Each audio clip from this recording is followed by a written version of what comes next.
A U.S. soldier ran into North Korea. I'm so confused by this title.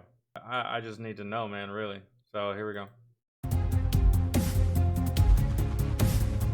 This is DNN, Donut News Network. I'm your host, AC, and tonight's top story is veteran vacations. If you've survived COVID and you're not yet dead from smoke inhalation due to the Canadian wildfires, we have got a great show for you. Summertime is the perfect time for you to spread your wings, get your toes in the sand, and explore the world around you. And speaking of far-off lands, we're going to hand it over to our travel correspondent, Angry Cops. AC, are you there?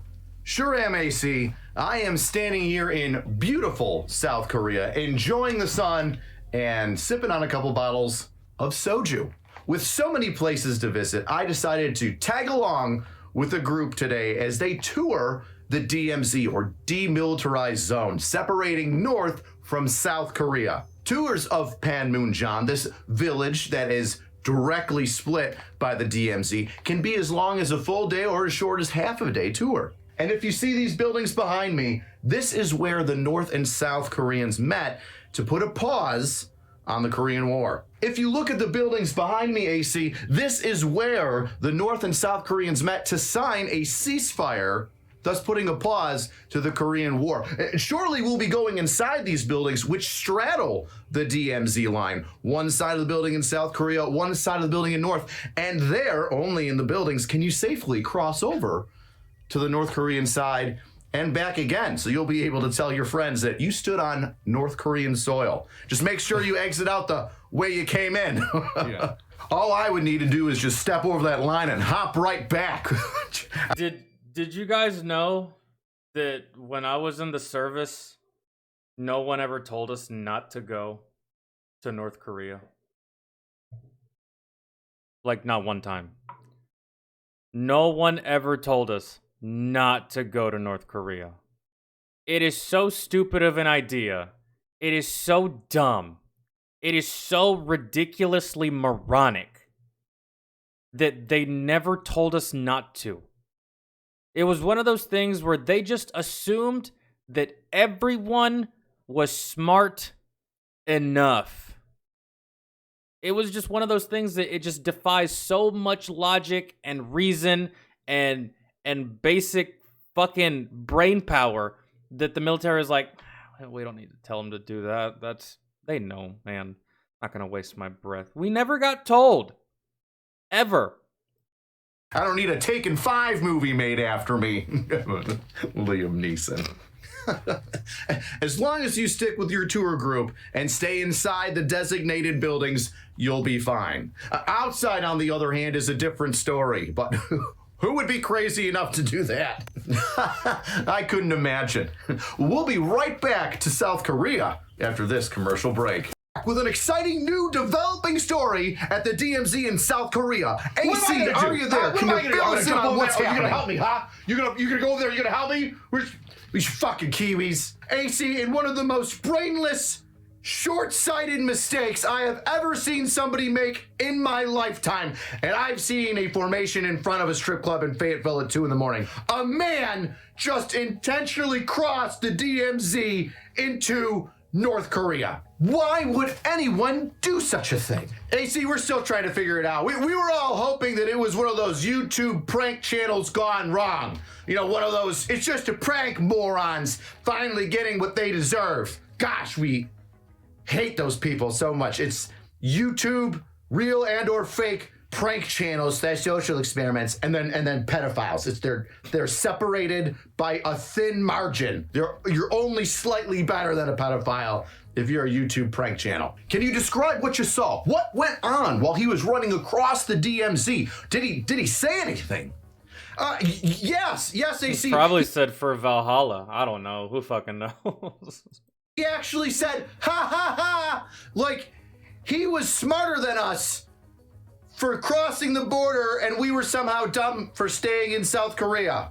And what did the North Korean border troops do as he crossed? It was like a shark smelling blood, AC.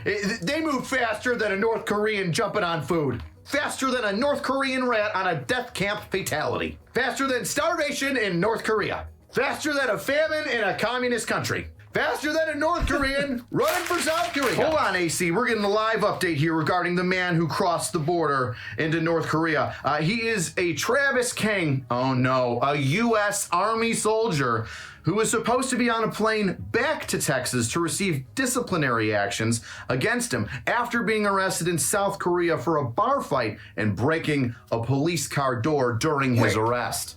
This kid's a U.S. soldier? This kid's got to be brain dead. Did he get in on a waiver? Does he have any idea what happens to U.S. soldiers? You could have gone to any other country, man. I knew guys that went AWOL when I was in the service. One guy that went AWOL, he just went back to California. Another guy that went AWOL, he went back to Michigan. Another guy that went AWOL, I think he went to Canada or something. I don't know. But you could have gone anywhere else. I knew you were dumb. I knew you were dumb. I knew you were a turd before this. Of course.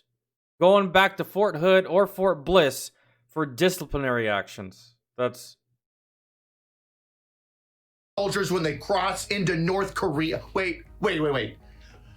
Did you say that he was being flown to Texas? Yes, that is correct. Fort Bliss, Texas, to receive an unknown reprimand for his conduct in South Korea. That doesn't sound right. Usually when you get in trouble with your unit. He's stationed in South Korea. The unit that he came from was probably Fort Bliss or Fort Hood. Usually, that doesn't make any sense to get flown. Like if I would have gotten in trouble when I was in Italy, I would have got reprimanded in Italy by my chain of command. Like, hell, I got in trouble in Afghanistan and went through a court-martial in Afghanistan.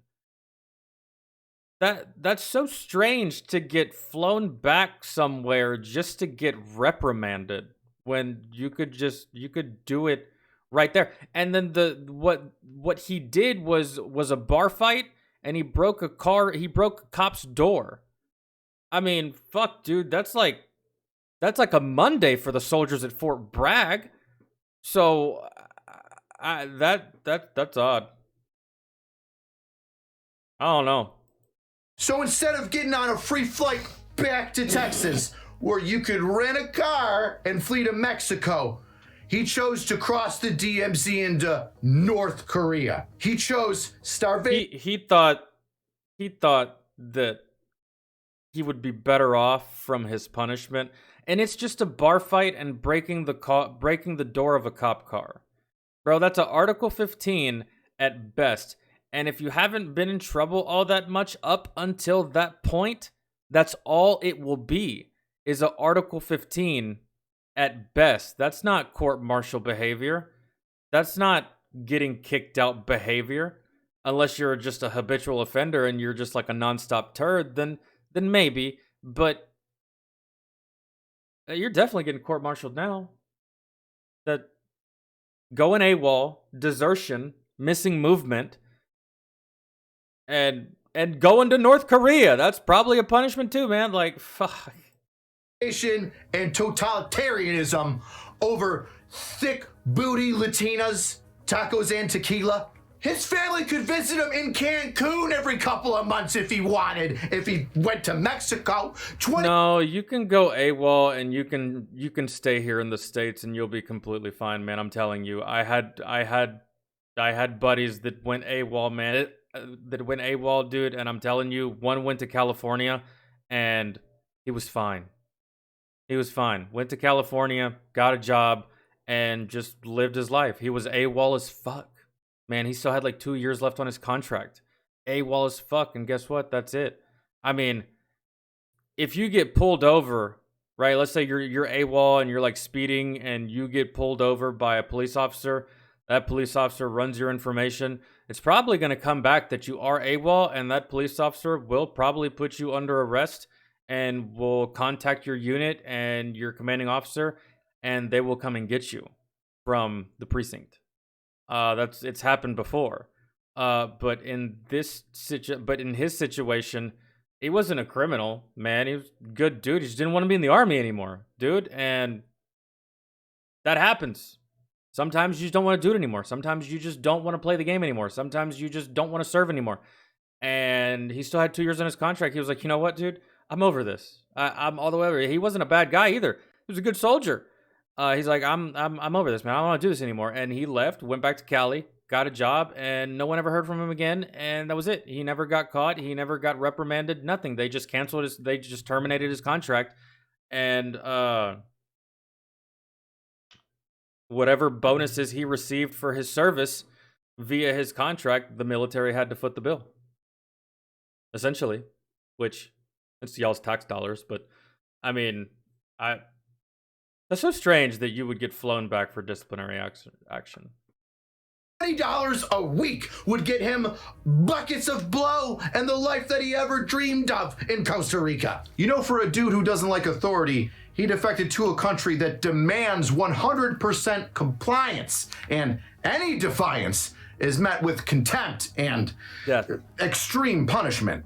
This is like being grounded by your parents because you stayed out too late at a party. And instead of just dealing with your room and the video games for a couple weeks, you run away and join a pimp on the streets of Detroit. It's unfortunate, but I can't wait to see how they use them for their state-run propaganda. And on that note, I'll see you next time, weirdos. Like, so what happened to this fucking kid? Hey, come here. Did you just come back from North Korea? Yep. I used that chair boy as the decoy. Yeah, but that was a freak accident. You couldn't have planned that. I was gonna be the first decoy. What if they shot you? What if they shot me? We were willing to take that chance. Oh my gosh. Well, what did you get? It's a bunch of smartwatches, but I think they're broken. Because they keep just counting down. What the fuck? What the fuck? What the fuck? And we're back with a new developing story at the DMZ in South... I almost say Carolina. South Carolina, North Korea. Not that much of a difference. No, TSV. I was stationed at Caserma, Italy, which was the installation that was in Italy, in the city of Vicenza, whenever I was there. And it's no longer there. Everyone got moved from there up to Dalmalin, which was a brand new installation that was being built while I was there. And they were actively transferring soldiers there while I was there. There was like soldiers helping with the construction of it and stuff like that. And just like moving in and like overseeing like certain specific minor operations because it wasn't at full strength. When I was there, it was still getting built and stuff like that. But mine was my unit, my duty station was called Caserma, Italy. That was the name of the installation. Well, all right. Homie's an idiot. And North Korea, you can keep him. We don't really need him. We're not hurting that bad for... His presence will not strengthen our ranks tenfold, man. It's not like we lost like a fucking Steve Rogers or like a goddamn John Wick. All right, we just lost this jackass. Who cares? He's easily replaceable. Chances are he's under the rank of E4 because E5s don't get into bar fights. E5s and above, they don't break cop car doors. I mean, there's been some, but like that's E4 and below behavior right there. You will rarely ever catch an E5 and above doing shit like that and behaving like that because they've worked way too fucking hard and too fucking long for their rank. So they're not going to lose it on some dumb shit. That is E4 and below behavior because E4 is essentially just given to you. I don't know if you guys knew that, but from the ranks of E nothing to E1, 2, 3, and 4, it is automatic. Automatic, man. After 2 years in the service, you're E4. Period. It doesn't matter how much you did. It doesn't matter if you did the least. It doesn't matter if you did the most. It doesn't matter if you were lazy. It doesn't matter if you were high speed. It doesn't matter if you were the best soldier or the worst soldier. You were making it to E4 regardless. And then after that, you actually have to do some work for E5.